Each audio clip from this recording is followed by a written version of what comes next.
Chapter 9. Tragedy in the Graveyard. At 9:30 that night, Tom and Sid were sent to bed as usual. They said their prayers, and Sid was soon asleep. Tom lay awake and waited in restless impatience. When it seemed to him that it must be nearly daylight, he heard the clock strike 10. This was despair. He would have tossed and fidgeted as his nerves demanded, but he was afraid he might wake Sid, so he lay still and stared up into the dark. Everything was dismally still. By and by, out of the stillness, little, scarcely perceptible noises began to emphasize themselves. The ticking of the clock began to bring itself into notice. Old beams began to crack mysteriously. The stairs creaked faintly. Evidently spirits were abroad. A measured, muffled snore issued from Aunt Polly's chamber, and now the tiresome chirping of a cricket that no human ingenuity could locate began. Next, the ghastly ticking of a death-watch in the wall at the bed's head made Tom shudder. It meant that somebody's days were numbered. Then the howl of a far-off dog rose on the night air and was answered by a fainter howl from a remoter distance. Tom was in an agony. At last he was satisfied that time had ceased and eternity begun. He began to doze in spite of himself. The clock chimed 11, but he did not hear it. And then there came, mingling with his half-formed dreams, a most melancholy caterwauling. The raising of a neighboring window disturbed him. A cry of "Scat, you devil!" and the crash of an empty bottle against the back of his aunt's woodshed brought him wide awake, and a single minute later he was dressed and out of the window and creeping along the roof of the L on all fours. He meowed with caution once or twice as he went, then jumped to the roof of the woodshed and thence to the ground. Huckleberry Finn was there with his dead cat. The boys moved off and disappeared in the gloom. At the end of half an hour they were wading through the tall grass of the graveyard. It was a graveyard of the old-fashioned Western kind. It was on a hill, about 1.5 miles from the village. It had a crazy board fence around it, which leaned inward in places, and outward the rest of the time, but stood upright nowhere. Grass and weeds grew rank over the whole cemetery. All the old graves were sunken in. There was not a tombstone on the place. Round-topped, worm-eaten boards staggered over the graves, leaning for support, and finding none. "Sacred to the memory of so-and-so" had been painted on them once, but it could no longer have been read on the most of them now, even if there had been light. A faint wind moaned through the trees, and Tom feared it might be the spirits of the dead complaining of being disturbed. The boys talked little, and only under their breath, for the time and the place and the pervading solemnity and silence oppressed their spirits. They found the sharp new heap they were seeking, and ensconced themselves within the protection of 3 great elms that grew in a bunch within a few feet of the grave. Then they waited in silence for what seemed a long time. The hooting of a distant owl was all the sound that troubled the dead stillness. Tom's reflections grew oppressive. He must force some talk, so he said in a whisper, "Hucky, do you believe the dead people like it for us to be here?" Huckleberry whispered, "I wisht I knowed. It's awful solemn-like, ain't it?" "I bet it is." There was a considerable pause while the boys canvassed this matter inwardly. Then Tom whispered, "Say, Hucky, do you reckon Hoss Williams hears us talking?" "Oh, of course he does. Least his spirit does." Tom, after a pause, "I wish I'd said Mr. Williams, but I never meant any harm. Everybody called him Hoss." "Well, a body can't be too particular how they talk about these here dead people, Tom." This was a damper, and conversation died again. Presently Tom seized his comrade's arm and said, "Shh!" "What is it, Tom?" And the two clung together with beating hearts. "Shh! There 'tis again. Didn't you hear it?" "There! Now you hear it." "Lord, Tom, they're coming. They're coming, sure. What'll we do?" "I don't know. Think they'll see us?" "Oh, Tom, they can see in the dark, same as cats. I wisht I hadn't come." "Oh, don't be feared. I don't believe they'll bother us. We ain't doing any harm. If we keep perfectly still, maybe they won't notice us at all." "I'll try to, Tom, but Lord, I'm all a shiver. Listen." The boys bent their heads together and scarcely breathed. A muffled sound of voices floated up from the far end of the graveyard. "Look!" "See, there," whispered Tom. "What is it?" "It's devil fire. Oh, Tom, this is awful." Some vague figures approached through the gloom, swinging an old-fashioned tin lantern that freckled the ground with innumerable little spangles of light. Presently Huckleberry whispered with a shudder, "It's the devil, sure enough. 3 of them. Lordy, Tom, we're goners. Can you pray?" "I'll try, but don't you be afeard. They ain't going to hurt us. Now I lay me down to sleep, Shh! What is it, Huck?" "They're humans. One of 'em is, anyway. One of 'em's old Muff Potter's voice." "No, 'tain't so, is it?" "I bet I know it. Don't you stir nor budge. He ain't sharp enough to notice us. Drunk the same as usual, likely. Blamed old Rip." "All right, I'll keep still. Now they're stuck. Can't find it. Here they come again. Now they're hot. Cold again. Hot again. Red hot. They're pointed right this time. Say, Huck, I know another of them voices. It's Injun Joe." "That's so, that murdering half-breed. I'd druther they was devils a dern sight. What can they be up to?" The whisper died wholly out now, for the 3 men had reached the grave and stood within a few feet of the boy's hiding-place. "Here 'tis," said the third voice, and the owner of it held up the lantern and revealed the face of young Dr. Robinson. Potter and Injun Joe were carrying a hand-barrow with a rope and a couple of shovels on it. They cast down their load and began to open the grave. The doctor put the lantern at the head of the grave and came and sat with his back against one of the elm trees. He was so close the boys could have touched him. "Hurry, men," he said in a low voice. "The moon might come out at any moment." They growled a response and went on digging. For some time there was no noise but the grating sound of the spades discharging their freight of mold and gravel. It was very monotonous. Finally a spade struck upon the coffin with a dull, woody accent, and within another minute or two the men had hoisted it out of the ground. They pried off the lid with their shovels, got out the body, and dumped it rudely on the ground. The moon drifted from behind the clouds and exposed the pallid face. The barrow was got ready, and the corpse placed on it, covered with a blanket, and bound to its place with a rope. Potter took out a large spring knife and cut off the dangling end of the rope, and then said, "Now the cussed thing's ready, Sawbones, and you'll just out with another 5, or here she stays." "That's the talk," said Injun Joe. "Look here, what does this mean?" said the doctor.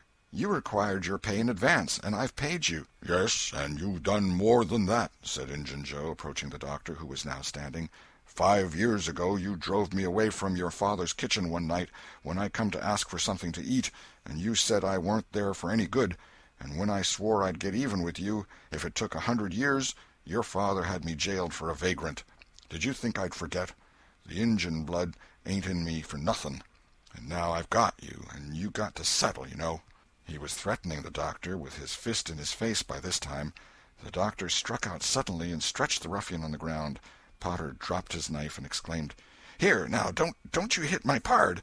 And the next moment he was grappled with the doctor, and the two were struggling with might and main, trampling the grass and tearing the ground with their heels. Injun Joe sprang to his feet, his eyes flaming with passion, snatched up Potter's knife, and went creeping, cat-like and snooping, round and round about the combatants, seeking an opportunity. All at once the doctor flung himself free, seized the heavy headboard of William's grave, and felled Potter to the earth with it. And in the same instant the half-breed saw his chance and drove the knife to the hilt in the young man's breast. He reeled and fell partly upon Potter, flooding him with his blood, and in the same moment the clouds blotted out the dreadful spectacle, and the 2 frightened boys went speeding away in the dark. Presently, when the moon emerged again, Injun Joe was standing over the 2 forms, contemplating them. The doctor murmured inarticulately, gave a long gasp or two, and was still. The half-breed muttered, "That score is settled, damn you." Then he robbed the body, after which he put the fatal knife in Potter's open right hand and sat down on the dismantled coffin. 3, 4, 5 minutes passed, and then Potter began to stir and moan. His hand closed upon the knife. He raised it, glanced at it, and let it fall with a shudder. Then he sat up, pushing the body from him, and gazed at it. And then around him, confusedly, his eyes met Joe's. "Lord, how is this, Joe?" he said. "It's a dirty business," said Joe, without moving. "What did you do it for?" I never done it." "Look here, that kind of talk won't wash." Potter trembled and grew white. "I thought I'd got sober. I'd no business to drink tonight. but it's in my head yet, worse'n when we started here. I'm all in a muddle, can't recollect anything of it hardly. Tell me, Joe, honest now, old feller, did I do it? Joe, I never meant to, 'pon my soul and honor, I never meant to, Joe. Tell me how it was, Joe. Oh, it's awful, and him so young and promising." "Why, you two was scuffling, and he fetched you one with the headboard, and you fell flat, and then up you come, all reeling and staggering like, and snatched the knife and jammed it into him, just as he fetched you another awful clip, and here you've laid, as dead as a wedge till now." "Oh, I didn't know what I was doing. I wish I may die this minute if I did. It was all on account of the whiskey, and the excitement, I reckon. I never used a weepon in my life before, Joe. I've fought, but never with weapons. They'll all say that.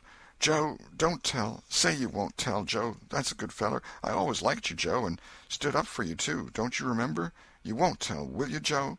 And the poor creature dropped on his knees before the stolid murderer and clasped his appealing hands. "No. You've always been fair and square with me, Muff Potter, and I won't go back on you. There, now, that's as fair as a man can say." "Oh, Joe, you're an angel. I'll bless you for this the longest day I live." And Potter began to cry. "Come, now, that's enough of that. This ain't any time for blubbering. You be off yonder way, and I'll go this. Move now, and don't leave any tracks behind you." Potter started on a trot that quickly increased to a run. The half-breed stood looking after him. He muttered, "If he's as much stunned with the lick and fuddled with the rum as he had the look of being, he won't think of the knife till he's gone so far he'll be afraid to come back after it to such a place by himself, chicken heart." 2 or 3 minutes later, the murdered man, the blanketed corpse, the lidless coffin, and the open grave were under no inspection but the moon's. The stillness was complete again, too. End of Chapter 9. Chapter 10. Dire Prophecy of the Howling Dog. The two boys flew on and on toward the village, speechless with horror. They glanced backwards over their shoulders from time to time, apprehensively, as if they feared they might be followed. Every stump that started up in their path seemed a man and an enemy, and made them catch their breath. And as they sped by some outlying cottages that lay near the village, the barking of the aroused watch-dogs seemed to give wings to their feet. "If we can only get to the old tannery before we break down," whispered Tom in short catches between breaths, "I can't stand it much longer." Huckleberry's hard pantings were his only reply, and the boys fixed their eyes on the goal of their hopes and bent to their work to win it. They gained steadily on it, and at last, breast to breast, they burst through the open door and fell grateful and exhausted in the sheltering shadows beyond. By and by their pulses slowed down, and Tom whispered, "Huckleberry, what do you reckon'll come of this?" "If Dr. Robinson dies, I reckon hanging'll come of it." "Do you, though?" "Why, I know it, Tom." Tom thought a while, then he said, "Who'll tell? We?" "What are you talking about? Suppose something happened and Injun Joe didn't hang. Why, he'd kill us some time or other, just as dead sure as we're laying here." "That's just what I was thinking to myself, Huck." "If anybody tells, let Muff Potter do it, if he's fool enough. He's generally drunk enough." Tom said nothing, went on thinking. Presently he whispered, "Huck, Muff Potter don't know it. How can he tell?" "What's the reason he don't know it?" "Because he just got that whack when Injun Joe done it. Do you reckon he could see anything? Do you reckon he knowed anything?" "By hokey, that's so, Tom." "And besides, look here, maybe that whack done for him." "No, 'tain't likely, Tom. He had liquor in him, I could see that, and besides he always has. Well, when Pap's full, you might take and belt him over the head with a church and you couldn't faze him. He says so his own self. So it's the same with Muff Potter, of course. But if a man was dead sober, I reckon maybe that whack might fetch him. I don't know." After another reflective silence, Tom said, "Hucky, you sure you can keep mum?" "Tom, we got to keep mum. You know that. That Injun devil wouldn't make any more of drowning us than a couple of cats, if we was to squeak about this and they didn't hang him. Now, looky here, Tom. Let's take and swear to one another. That's what we got to do. Swear to keep mum." "I'm agreed. It's the best thing. Would you just hold hands and swear that we—" "Oh, no, that wouldn't do for this. That's good enough for little rubbishy common things, especially with gals, 'cause they go back on you anyway, and blab if they get in a huff. But there oughter be writing about a big thing like this, and blood." Tom's whole being applauded this idea. It was deep and dark and awful. The hour, the circumstances, the surroundings were in keeping with it. He picked up a clean pine shingle that lay in the moonlight, took a little fragment of red keel out of his pocket, got the moon on his work, and painfully scrawled these lines, emphasizing each slow downstroke by clamping his tongue between his teeth and letting up the pressure on the upstrokes. See next page. Huckleberry was filled with admiration of Tom's facility in writing and the sublimity of his language. He at once took a pin from his lapel and was going to prick his flesh, but Tom said, "Hold on, don't do that. A pin's brass. It might have verdigrease on it." "What's verdigrease?" "It's pison. That's what it is. You just swaller some of it once, you'll see." So Tom unwound the thread from one of his needles, and each boy pricked the ball of his thumb and squeezed out a drop of blood. "Huck Finn and Tom Sawyer swears they will keep mum about this, and they wish they may drop down dead in their tracks if they ever tell, and rot." In time, after many squeezes, Tom managed to sign his initials, using the ball of his little finger for a pen. Then he showed Huckleberry how to make an H and an F, and the oath was complete. They buried the shingle close to the wall, with some dismal ceremonies and incantations, and the fetters that bound their tongues were considered to be locked and the key thrown away. A figure crept stealthily through a break in the other end of the ruined building now, but they did not notice it. "Tom," whispered Huckleberry, "does this keep us from ever telling always?" "Of course it does. It don't make any difference what happens. We got to keep mum. We drop down dead. Don't you know that?" "Yes, I reckon that's so." They continued to whisper for some little time. Presently a dog set up a long, lugubrious howl just outside, within 10 feet of them. The boys clasped each other suddenly in an agony of fright. "Which of us does he mean?" gasped Huckleberry. "I don't know. Peep through the crack, quick." "No, you, Tom." I can't do it, Huck." "Please, Tom. There 'tis again." "Oh, Lordy, I'm thankful," whispered Tom. "I know his voice. It's Bull Harbison." Note: if Mr. Harbison had owned a slave named Bull, Tom would have spoken of him as Harbison's Bull, but a son or a dog of that name was Bull Harbison. "Oh, that's good. I tell you, Tom, I was scared to death, and I'd have bet anything it was a stray dog." The dog howled again. The boy's heart sank once more. "Oh, my, that ain't no Bull Harbison," whispered Huckleberry. "Do, Tom."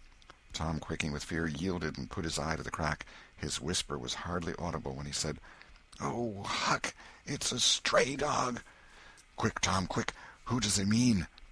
"Huck, he must mean us both. We're right together." "Oh, Tom, I reckon we're goners. I reckon there ain't no mistake about where I'll go to. I've been so wicked.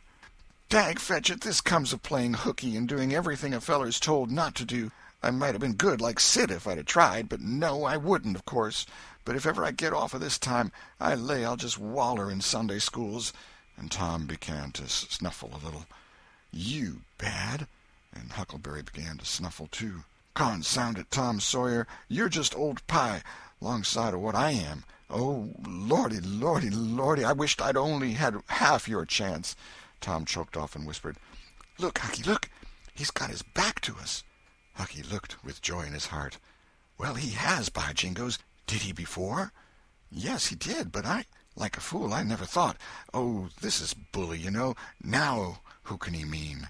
The howling stopped, and Tom pricked up his ears. "Shh! What's that?" he whispered. "Sounds like hogs grunting. No, it's somebody snoring, Tom." "That is it. Whereabouts is it, Huck?" "I believe it's down at t'other end. Sounds so, anyway. Pap used to sleep there sometimes, 'long with the hogs, but laws bless you, he just lifts things when he snores. Besides, I reckon he ain't ever coming back to this town any more." The spirit of adventure rose in the boys' souls once more. "Hucky, do you dast to go if I lead?" "I don't like too much. Tom, suppose it's Injun Joe." Tom quailed. But presently the temptation rose up strong again, and the boys agreed to try, with the understanding that they would take to their heels if the snoring stopped. So they went tiptoeing stealthily down, the one behind the other. When they had got to within 5 steps of the snorer, Tom stepped on a stick, and it broke with a sharp snap. The man moaned, writhed a little, and his face came into the moonlight. It was Muff Potter. The boys' hearts had stood still, and their hopes too, when the man moved, but their fears passed away now.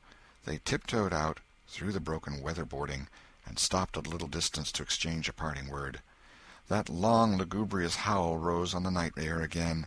They turned and saw the strange dog standing within a few feet of where Potter was lying, and facing Potter, with his nose pointing heavenward. "Oh, Jiminy, it's him!" exclaimed both boys in a breath. "Say, Tom, they say a stray dog come howling round Johnny Miller's house about midnight as much as 2 weeks ago, and a whippoorwill come in and lit on a banisters and sung, the very same evening, and there ain't anybody dead there yet." "Well, I know that, and suppose there ain't. Didn't Gracie Miller fall in the kitchen fire and burn herself terrible the very next Saturday?"